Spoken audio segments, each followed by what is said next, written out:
Welcome to Supply Chain Now, the voice of global supply chain. Supply Chain Now focuses on the best in the business for our worldwide audience, the people, the technologies, the best practices, and today's critical issues, the challenges and opportunities. Stay tuned to hear from those making global business happen right here on Supply Chain Now. Hey, good morning, good afternoon, good evening, wherever you may be. Scott Luton with you here on Supply Chain Now. Welcome, folks. We got a great conversation teed up here today as we share some powerful news, some powerful good news, rather, all related to when we get shipping done right. Better forecasting, better budgeting, better access to your data, and better good sleep at night. Hey, am I wrong? Should be an excellent show. So, folks, let's get to work and welcome in our distinguished, esteemed featured guests here today, starting with Jim Floersch, Senior Global Logistics Manager with Pentair, and Shannon Vaillancourt, CEO with RateLinx. Hey, Jim, welcome. How you doing? Good. Thank you, Scott. Great to have you here, and back by popular demand, the one and only Shannon Vaillancourt. Shannon, how you doing? I'm doing great. How are you? Wonderful. Always a pleasure to have you here. And Jim, great to meet you for the first time.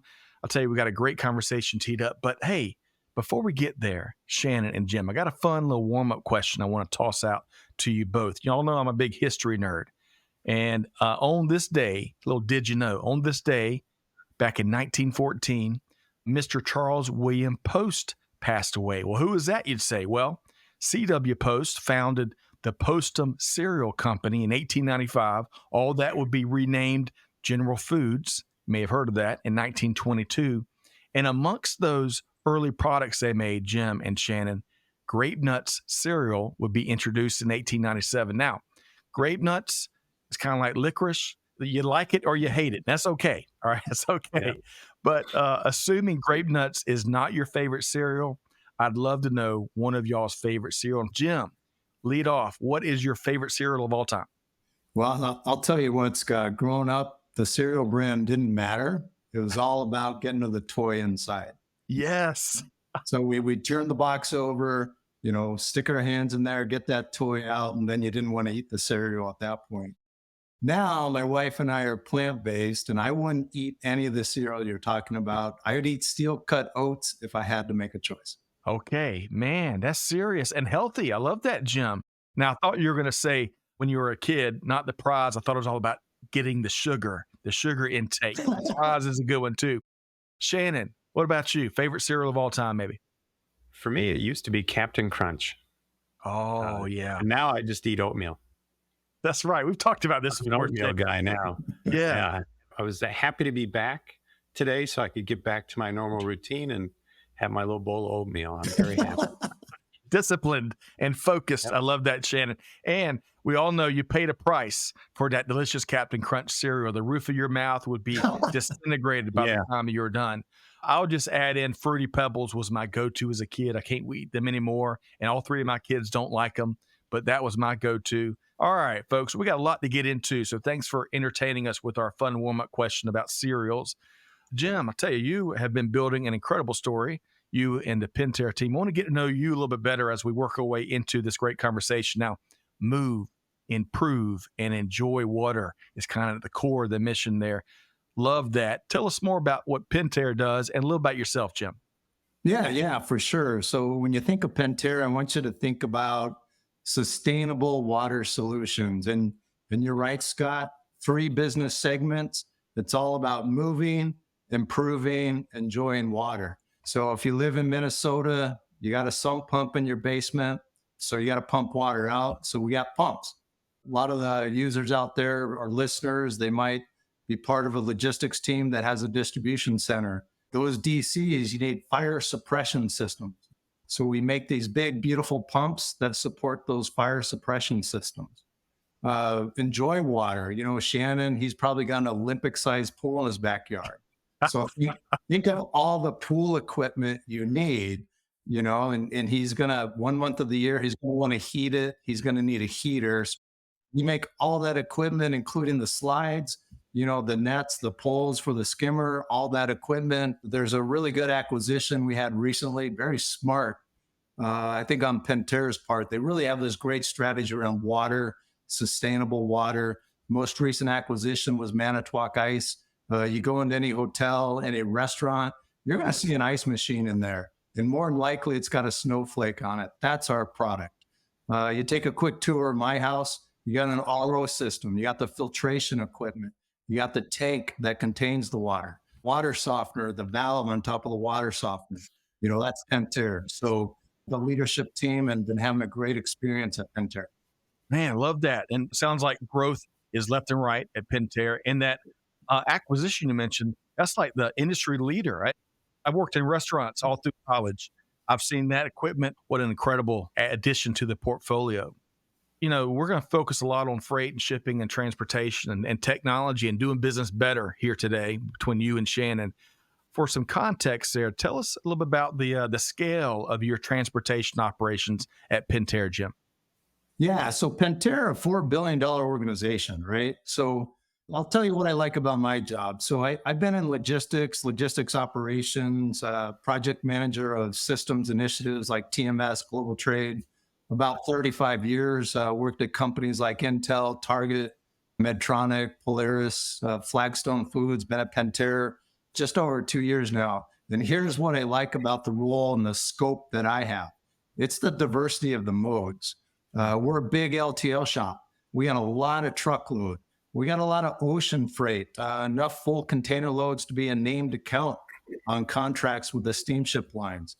We got a lot of LCL freight from all over the world coming in via ocean. A good amount of parcel and then air freight. So we got good diversity of modes. We got a pretty complex setup at RateLinx. All the business units, they want to pay their own freight bills.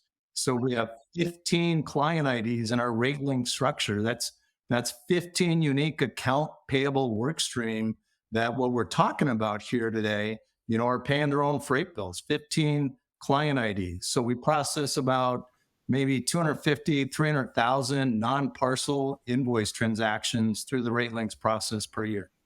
Man, okay. So quite a bunch of diversity, right?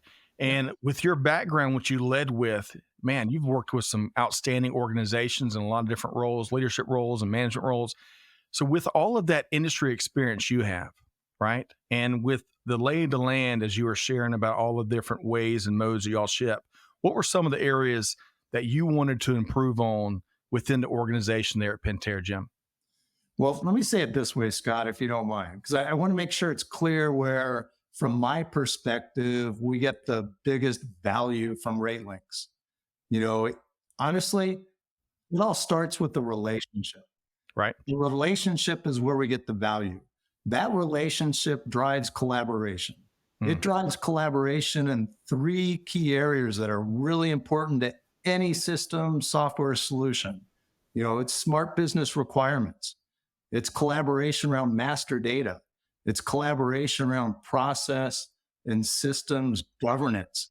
This is where we get the value from RateLinx, and it really drives a lot of efficiency in our setup. And I don't think Shannon would go say, hey, this is what we do at RateLinx, but they do it.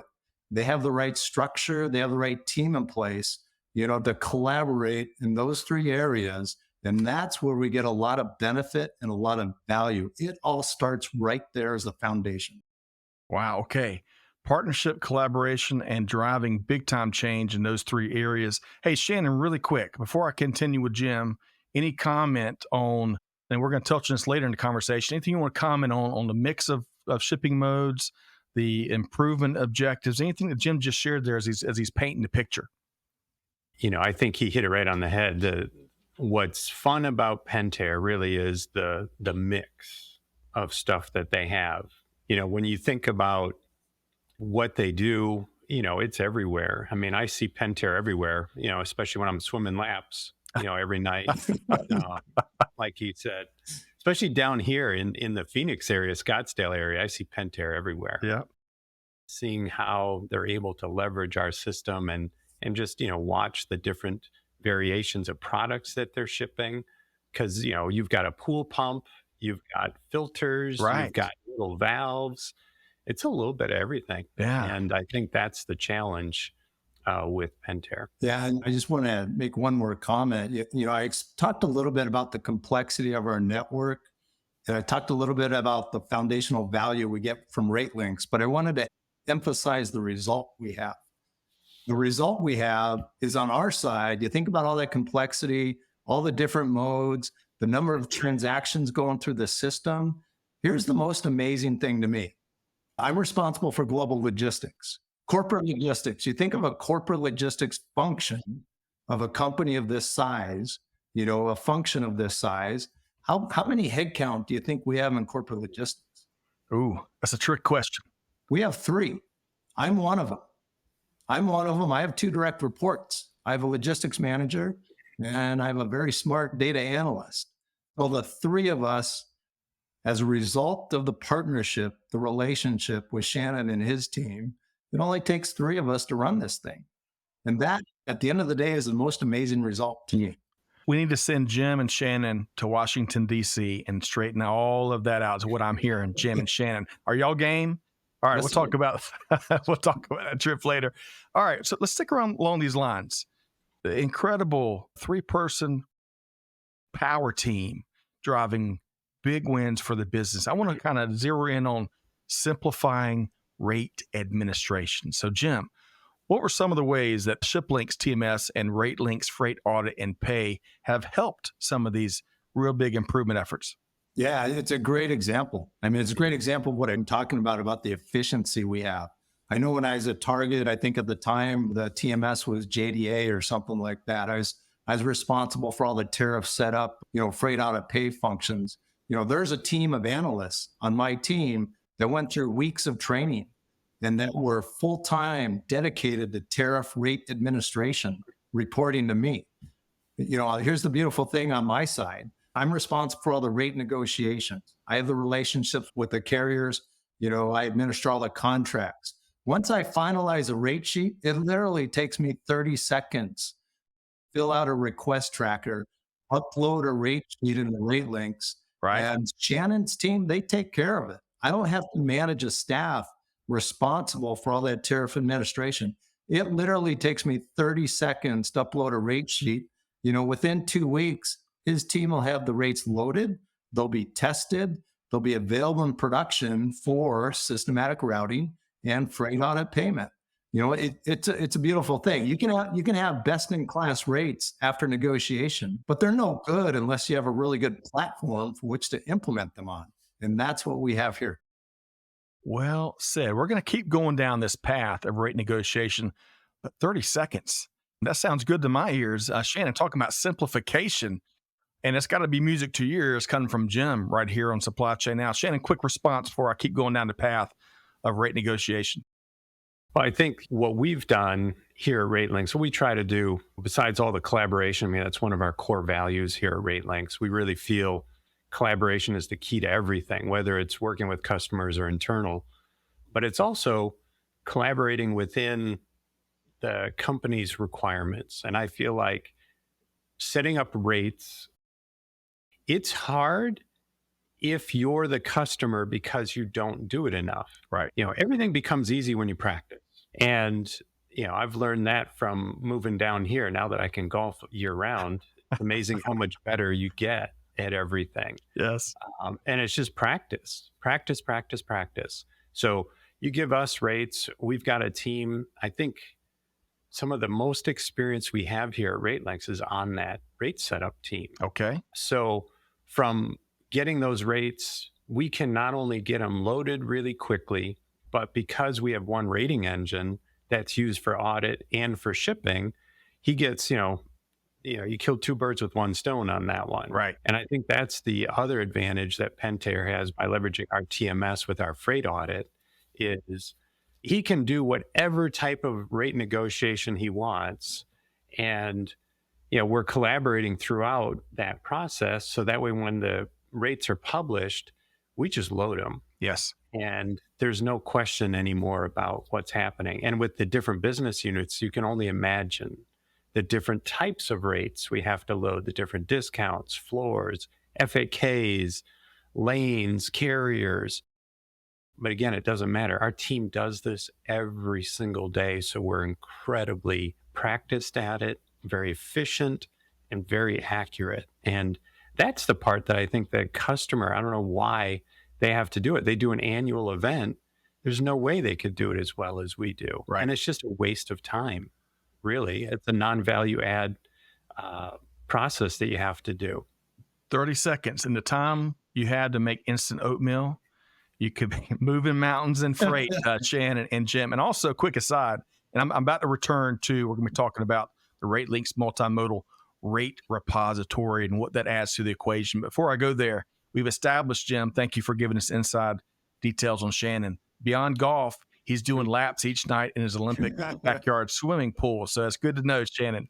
All right, so back to the story here between Jim and Shannon and their respective organizations. Shannon, I'm going to pose this question to you. How does RateLinx multimodal rate repository enhance Pentair's ability to manage and negotiate freight rates effectively along the lines of what we were just talking about? Shannon, any additional thoughts there? I mean, it just makes it objective, and accurate. I think that's really what Jim's team is relying on. He's got his team there that's doing, I think, the real heavy lifting. They understand Pentair's business. They understand Pentair's direction that they want to move in. So they can stay in that world very focused on what they want to do. And they're going to make these changes. And then once they put it in the system, they know it's now objective. So if they modeled it and they analyzed and came up with that answer, they now know the system's going to do it every single time. And I think that's really the magic with the rating engine. Everything has to be rated. I mean, that's why we're called RateLinx, for crying out loud. We're linking the rate to the right carrier for the right shipment, making sure that on the invoice side, you're auditing, again, getting that connected to the rate that you just spent all that time on to get negotiated, where you've made promises on what the outcome's going to be, not only to a carrier, but internally. It has to work. And that's, I think, the power of that one rating engine for everything that they put in place. Yeah, and there's a key benefit we should touch on here. And it's really, I want to emphasize that audit capability at RateLinx. That the team does a very good job. So we negotiate the rates. The rates team at RateLinx, they load the rates, but the audit team, they hold the carriers accountable. They hold the carriers accountable for billing accurately. And this is of tremendous value, because we know we're paying to those negotiated rates. We're very confident we're doing that. We chase down the carriers to give us aging reports, and they're showing open balances. And we have conversations with the audit team at RateLinx, and we reconcile those balances, and we hold them accountable to that contracted rate. I love that. An excellent point, Jim. Shannon, I want to ask you about that. That was a big part of our last conversation, right? How we can make reconciliation and accuracy and the bottom line, as it should be, so much easier, right? Leveraging the technology that you've built. So when it comes to the value, when it comes to carrier resolution services that Jim's bringing up there, Shannon, what else would you add there? I mean, this is, I think, what sets us apart on that side of things is we have the answer key. There's no mystery, to what's going on. You get an invoice in, it's not rated right. It's pretty easy to figure out. And a lot of that, comes down to our technology and how we use our own technology to audit. But really the bottom line is, like Jim said, holding that carrier accountable. I have the agreement. We're talking to the carrier to make sure that we're all on the same page. First of all, no surprises. Nobody likes surprises. Carriers, really don't like them either. Right. And that's why we're very careful with how we do that process. And whenever there's any discrepancies, that's again where the collaboration comes into play. And, if we need Pentair involved over something that's not, the carrier saying this isn't the right agreement or something like that, then we get them involved. Otherwise, most of the time, we just knock it out. We have the answer key. There's no question here. There's something in here that helps me do my job better. If I'd say 99% of the time, RateLinx is going to pay correctly when they short pay. There's a small percentage of the time where they short pay. And the carrier says, no, that's not right. And you know what it comes down to? It comes down to language in the contract. Maybe there's some ambiguity there. So I'm able to learn from those experiences, strengthen the language in my contracts, make my rate templates a lot clearer so I avoid that ambiguity in the future. It's really a key benefit that wouldn't be obvious here. Love that. I got to go back to what Shannon said a minute ago there, Jim. There is no mystery here. There is no mystery here. We have the answer key. Shannon, where were you when I was struggling through the SAT? Because I bet the RateLinx technology could be applied and unlock some scores there as well, huh? I think I was in middle school. Oh, man. Oh, that hurts me to the bone there, Shannon. All right. Let's keep driving here. So much good stuff. I wish you had a couple extra hours. Jim, you've really told an incredible story on a variety of levels here with how Pentair is more easily managing your complex and growing transportation network. Beyond organic growth, you're acquiring companies like the ice maker manufacturer we talked about. And we're talking about carrier negotiation and resolution. Let's talk specifically about better truckload spot quotes. How did all that impact your ability there? I love the auction process. So in RateLinx, the truckload spot board, is basically what it is. It's called truckload auction. So coming out of the pandemic or surviving the pandemic, I learned the value of a hybrid rate model. So key modes like truckload and ocean, I have certain lanes that are contracted. My power lanes, heavy volume, I got to use trusted providers. I need capacity consistently. So I have contracted rates on those lanes. But then I got a good percentage of freight that I'm going to put out to the spot board. Right now, the truckload market, it's really depressed. I want to take advantage of those low spot rates. The tool, the auction process in RateLinx is very easy to use. We got 120 plant locations. Most of them are using truckload auction. They get access to these low market rates through this auction process. The best part about it, it's very easy to add carriers. I can add carriers, and it's very easy to remove carriers. If they're not performing, it's very easy to, deselect their SCAC and take them out of the process. We probably have 30 active truckload providers, in this auction process today. And I'm confident I'm getting best in class rates because, I get sales calls all the time from these truckload providers. And you know what? They all ask me what my pain points are. And I say, you know what? I don't have any. But they say, we're the best truckload provider in the world. We can help you. So I'm like, fine, let me give you access to the auction board. So I give them access to the auction board. They sign my standard MSA. I give them access and they start participating. 90% of the time or more, these new providers come back to me and say, those rates are too low. There's not enough margin in those rates.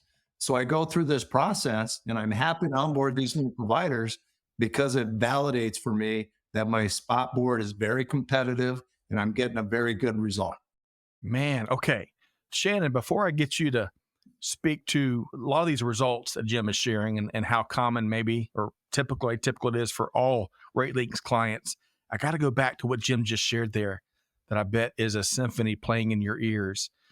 Hey, Jim, I'm a transportation shipper. What's your pain points? Let's have a discussion. Jim goes, I have no pain points. I don't have any. Shannon, that's got to make you be smiling from ear to ear, huh? That's pretty good to hear that. Absolutely. Love it. So these results that Jim is describing, how typical with the other folks y'all work with?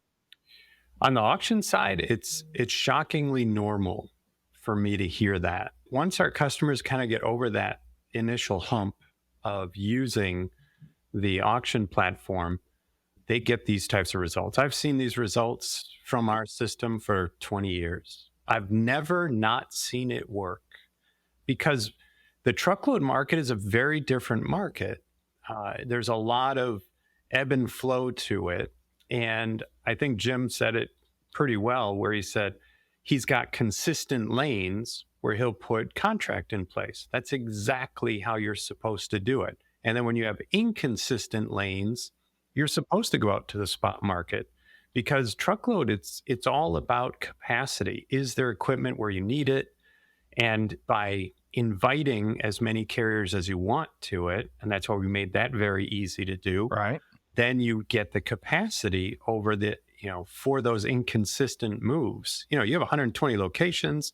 You think about where they could be shipping to at any point in time. There's going to be a lot of inconsistent lanes in there. You have to go to the spot quote market on that and take advantage of carriers trying to reposition their equipment and essentially getting the backhauls on there. And that's where I think some of the carriers, when they come in, they were probably hoping that they could beef up some margin.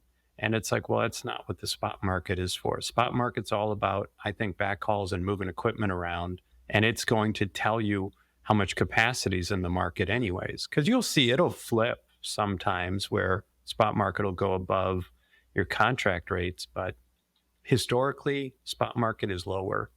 And if you do it the way Jim's doing it at Pentair, which is how a lot of our customers do it, you have to have a lot of options. And so we've made it easy for that. Yeah. And one other thing I'd add to that is just to clarify a little bit how we use it or the type of freight we put on the spot board. It's not just lanes that are inconsistent. We have pretty high volume lanes that are very consistent, but as a nature of our process, we just don't have the lead time in the tenders. So a lot of it gets posted same day, first thing in the morning to ship same day. So it's hard to contract some of those lanes. We prefer to put that off the spot and get a competitive rate. Yeah, good stuff there, Jim. Using technology to be able to capitalize on all the opportunity out there that changes from hour to hour in some cases, certainly day to day. All right, Jim and Shannon, Jim in particular, you've shared some of your keys, plenty of your keys to success, but I want to call out two in particular, and then I'm going to ask you for one more super duper magic secret behind your success, okay? All right, so we've talked about simplified and flexible rate administration, especially with the growth that you're experiencing as an organization, which always brings more complexity, right, as your network expands. And then secondly, securing those competitive truckload spot rate quotes that we just talked about with truckload auction, right? And your enhanced ability to do that and be opportunistic, which that's not a bad word. We're all trying to be opportunistic in this ever-shifting environment we find ourselves. So, Jim, what's the third big secret we may hadn't touched on yet in terms of what's helped you to optimize your entire transportation network? It's very simple. It's data. It's very easy to get access to data. And this is where we get a lot of value. Example, today I saw a publication that FedEx Freight is pulling out of 7 terminals. So they're struggling a little bit.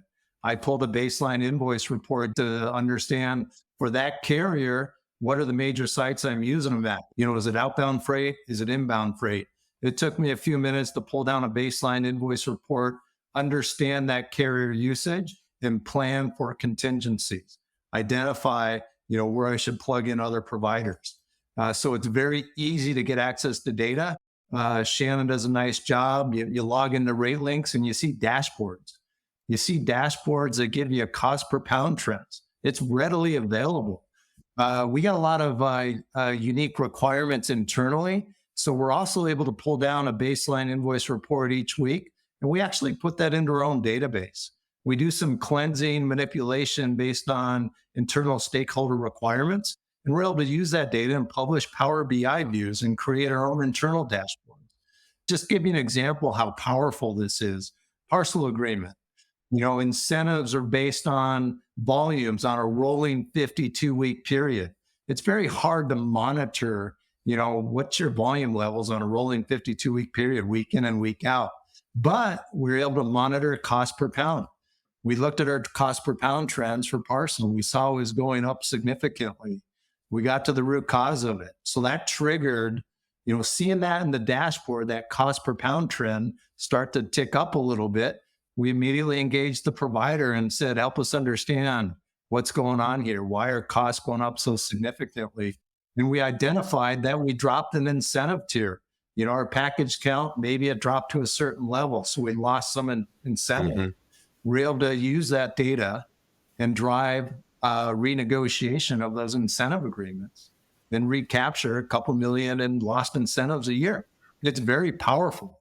And that data is immediately available. And you have to go back, though, You have to go back to my original comments. Shannon's team, they help us collaborate, with that relationship. One of the key components is master data. So it's good data coming out on these reports and in these dashboards. So that is the third secret, in my opinion. Oh, big one. Shannon, one of the chip making companies' CEOs commented a few months back that said data is the 21st century version of oil in terms of value and wealth and what's driving global markets. And Jim's kind of speaking to that a bit. But Shannon, if you would touch on these dashboards, on the data, the power of data that clearly fuels these powerful partnerships you all have established, but these key dashboards that Jim's referencing, where you've got these insights at your fingertips that drives really important and timely decisions. Your thoughts there, Shannon? A lot of people talk about AI, Right. They talk about data. Nothing's new on the data side, except it's new, I think, into this industry. Data's been used forever and ever, more on the sales and marketing side of things. I remember being at a conference back in, this would have been 2006, 7, 8, something like that. And they were talking about data. And I was talking about how, Sharknado. You guys remember Sharknado? Oh, yeah. One night I was watching TV. I was home alone, and Sharknado was on. And I'm like, what is this? And it was so bad. It was good. Right. You couldn't turn it off. And I guess that night, a bunch of people, a handful of people were on Twitter and talking about it on social media and everything. And it got so much kind of visibility that they then replayed it again a week later, and it was huge. And then there's 10 of them or whatever, that's been out there. Right. And again, so data being used isn't new. And that was like the first kind of evolution of big data, how it's not structured and blah, blah, blah. So now you fast forward to 2024. I mean, this isn't like Sharknado, but it's better, maybe. So your tagline, better than Sharknado, Shannon. I don't know. The original was pretty good. So we're maybe on that level. But, you look at the data, and what a person is looking for, especially in Jim's shoes, is they're looking for indicators. We don't know the whole story. We know the transportation side. So the trends we're showing him may not be bad. It may be exactly what he's trying to do. But by measuring key leading indicators on the different modes of freight, because we understand freight pretty well, we know what drives rates. So from a parcel side, we have those trends showing. It's more than just cost per pound. Right. He also could see his average weight didn't change. His average zone that he shipped to didn't change. So it's like, why is my cost per pound going up? And it went up in a strange time of year. And then you look at the trend and you run the report and you see volume and you're like, oh my God, volume dropped off. That's what it is. It's my incentive discount. LTL, did your freight class, is it still the same freight class? Is it still weight? Right. Distance, things like that. Again, look at the trends, and that's what we're measuring. And it's there every time he logs in. He sees that rolling. Here's my current period compared to my previous. It's user configurable, so you can make it be 30 days. You can make it be year to date, whatever you want. That way, you have an easy way to measure and monitor what's happening on your freight. And because of how we're doing our audit, we're resolving the discrepancy. He knows that we are auditing and paying at the exact dollar amount. Those trends are right. Right. It's not like, the cost per pound is up because all of a sudden we've got issues with freight audit happening and maybe we missed some audits. It's like, no, not at all. Mystery's out. There's no mystery. We missed nothing. Right. And that's the computer going to work on everything. So I think that's where the data side, it's finally caught up. I talked about this, we'd have to Google when Sharknado first came out. Right. I forget the year. But you think about how long ago that was to today, and I think it's finally caught up. But this whole AI and generative AI versus predictive AI, if the system had told Jim, hey, Jim, your volume had dropped on parcel, you have to renegotiate your incentive discount. he would have still done what he did, which is probably had his analyst double check everything, pull his contract, verify that the system is telling him the right thing. That's why this whole generative AI, we're not ready for it yet. And I think it's because of that, the data side of things and people getting used to using the data. And there's more to it than what we have. I've got a small piece here at RateLinx for Pentair and their overall scheme of what they're trying to do. And it has to go to Jim and his team. It has to marry up with the person, the human. And I feel like the predictive AI is what's needed right now. Yep. But then you still need the judgment call from the human to interact with the computer. And I think that's where the power of the data with the people come into play. And I think, that the parcel one was I remember being on the call with Jim and we're talking about it and I ran a report and I'm like, oh my God, it happened in June. Right. Like, yes, that's exactly what I saw.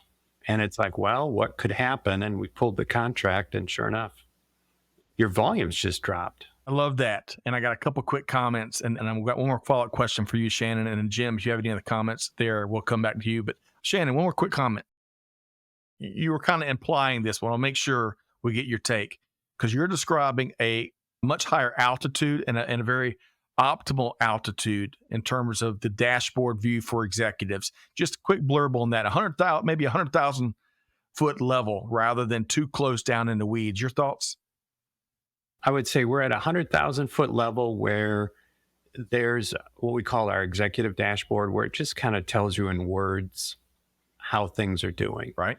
Then I think you're at a more like a 40, 30,000 foot level where it's showing you your trend. Hey, your cost per pound is up 8%. And it shows the two numbers. Here's your previous period. Here's your current period.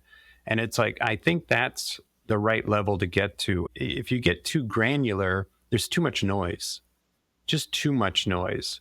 I mean, imagine if you're looking at it from a shipment by shipment basis or weekly even. I think it's just too noisy. And all of a sudden you're reacting to a lot of, false positives or what I call your chasing ghosts that are in the system. And that's why I think working with, our customers the right way and true collaboration is understanding where they're at on the data side. And, and Jim had come out here and he and I had spent almost a day together. And I kind of walked him through kind of our basics and how to leverage what we currently had in place for him. That way he understood what he was looking at and kind of where to start from there. And I think from that point forward, we've made huge strides getting this thing to look the way that Jim needed to and point out the things that are already there right in front of him on the dashboard. So that way he's leveraging the tool completely. So I think that's the thing to think about. Jim, your final comment there when it comes to the dashboards and the right level and putting them into optimized operational mode, right? Where they're effective. Your quick thoughts there, Jim. In closing, for me, I just say with the experience, everything we talked about, the end result for me, this is the most cost-effective TMS rate audit pay solution I've been a part of. It's that simple. It's just that simple. And Shannon, that is high praise coming from someone like Jim, who has been there and done that in a variety of organizations, successful organizations, and with his degree of expertise in the mountains he's moved. So Jim, thank you for sharing. And I stole this, and we're going to offer this resource for folks out there, but I like this phrase you called out in the case study: complex requirements, easily managed, right? Complexity goes with growth. It goes with innovation. It goes with scaling. It certainly goes with supply chain. And it's nothing new. Complexity has been around. It's just some portions of it has certainly changed, and we're going faster and faster. All right, Shannon and Jim, we have covered a lot of ground. I cannot believe we're up against time. I really enjoyed learning from you both here today. Jim, I don't want to put you on the spot and mention some of the races you're running, which I've learned marathons are 26.2 miles. I learned that in the green room earlier today, and that's one of your passions. But if not, running and catching up beside you. If folks want to reach out and compare notes, if they want to get added to your list of, what we were talking about earlier and vie for your business, or if they just want to share a cup of coffee and talk shop about where things are going, how can folks connect with you and the Pentair team? You can easily find me on LinkedIn. It's just that easy. That's the theme of today's show. Shannon, how about you? I know that you were at Gartner just earlier this week. You stay out doing business with the movers and shakers like Jim here, or as you alluded to earlier, practice is making perfect on the golf course. You're out there vying for the PGA Tour. We might see you on TVs on Sundays at some point, but how can folks connect with you, Shannon, and the RateLinx team? Yeah, I'm just trying to keep up with my kids, for crying out loud, on the golf course. So probably you can find me there, okay. Maybe. No, the place to get a hold of me is probably on LinkedIn. Connect with me there. Awesome.